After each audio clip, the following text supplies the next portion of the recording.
In NBC's hit reality show The Biggest Loser, contestants of Season 8 lost hundreds of pounds. While at the weight loss ranch and on their own, they spent their days exercising rigorously and eating as little as possible. By the end of the season, they were at the smallest weight they've ever been, and they left feeling happy and confident. However, as a recent article from the New York Times states, as each returned to their private life, the weight slowly crept back on, despite their best efforts to diet and exercise. Though disappointing, their story is not unusual. Maybe you've experienced what I'm talking about. Have you ever tried a diet and then lost a few or more pounds, only to have those same pesky pounds creep right back on? Then the next time you diet, it's even harder to get them off? Or maybe you've tried to diet but feel so hungry and cranky that you end up binging on tons of food, vowing to yourself you'll do better the next time. Or perhaps you've struggled with some stressful circumstances and have found food to be your only source of comfort or the only thing you have control over. Chances are the majority of you have experienced one of these feelings. Our nation is simultaneously starving for nutrients while tipping the scales as one of the most overweight countries in the world. Yet, we have a $30 billion a year dieting industry. We are obsessed with counting calories, carbs, and fat and getting our workouts in, yet we remain overweight. Is it because we're all a bunch of lazy bums? Well, many would tell you, yes, I'd like to submit another idea.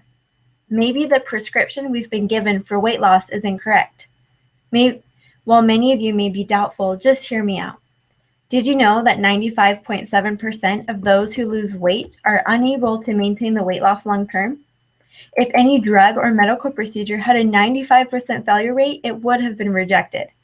Yet for some reason, as a nation, we hold fast to this idea that if we just starve ourselves enough and move more, we're going to get healthy.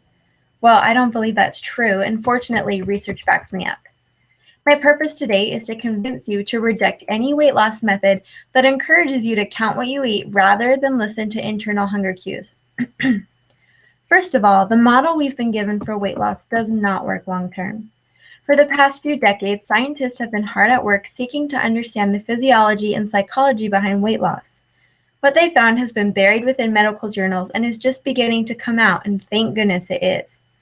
Basically, the biggest myth debunked is the idea that anyone can consciously regulate the number of calories they take in and burn. Here's an example from the New York Times bestseller, The Calorie Myth.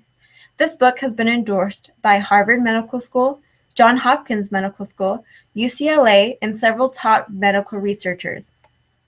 The author, Jonathan Baylor, explains that, quote, researchers at the University of Washington cite the role of a complex control system in the brain that adjusts the calories our body takes in and expends both immediately and over the long term to achieve homeostasis and keep our body energy status stable over time. Similarly to the way the body automatically regulates insulin and blood glucose until that system is overwhelmed and breaks down, the body automatically regulates body fat until it is overwhelmed and breaks down, leading to one becoming overweight and obese. Another way to think of it, much as we exhale more when we inhale more, or we urinate more when we drink more, we also burn more when we eat more, and we burn less when we eat less, automatically, end quote. So you may be wondering, well, if that's true, then why is anybody overweight? And that's a good question. As Baylor explained, just like breathing in bad air gives you lung cancer, eating the wrong foods clogs your body's ability to regulate its energy needs and leads to the disease obesity. It's not that calories don't count. They do. But you do not need to consciously count them because your body will take care of that. And often when you do consciously count them, you'll be taking in the wrong amount and cause emotional distress and obsession with food. Think of it this way.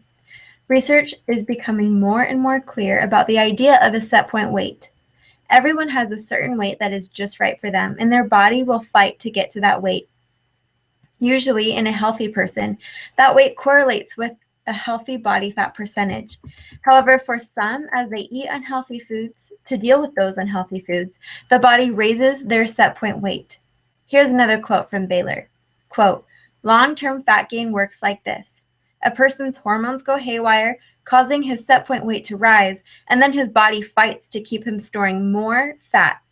Body obesity is not a disorder of body weight regulation. Most obese people hold a stable weight around their their elevated set point weight. Obesity is simply the result of a body defending the elevated set point weight, end quote. So then the question becomes, how do we lower our set point weight? How do we heal our metabolism? The answer is through what we eat. This brings me to my next point. Focus on the quality of your food instead of quantity and practice mindful eating. Seek to fill your diets with so much nutrient-rich, healthful foods that you crowd out less healthy options. To learn more about what is truly healthful, seek sources that are credible and will give a comprehensive view of nutrition. This could be like a nutrition textbook or a website run by certified registered dietitians. There are many fad diets and dieters that claim to know about nutrition, so be sure to be careful about who you listen to. As you learn more about what truly is healthiest, look for recipes for those foods and fill your kitchen with them.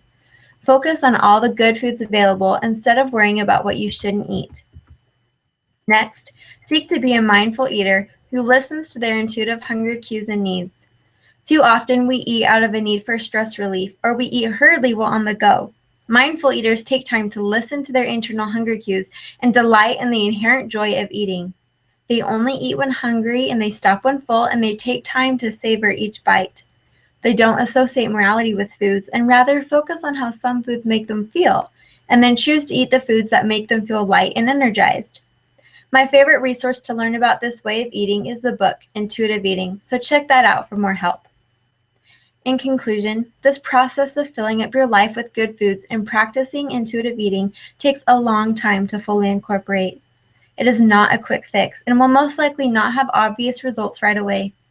But I promise that it works long term. 6 years ago, I began my journey with focusing on quality instead of quantity and only eating when I was truly hungry, and my body lost about 15 pounds slowly. I have since unconsciously maintained that weight loss, even through 2 pregnancies. I never went hungry, and I actually just feel great because healthy eating feels better. So next time you are hit with the siren call of another quick fix weight loss strategy, just run away. You have too much good to do in this life to obsess over your weight. So take the time to incorporate healthy foods and habits into your life and then watch your metabolism slowly heal. Then move on and do what God meant for you to do with your life. Thank you.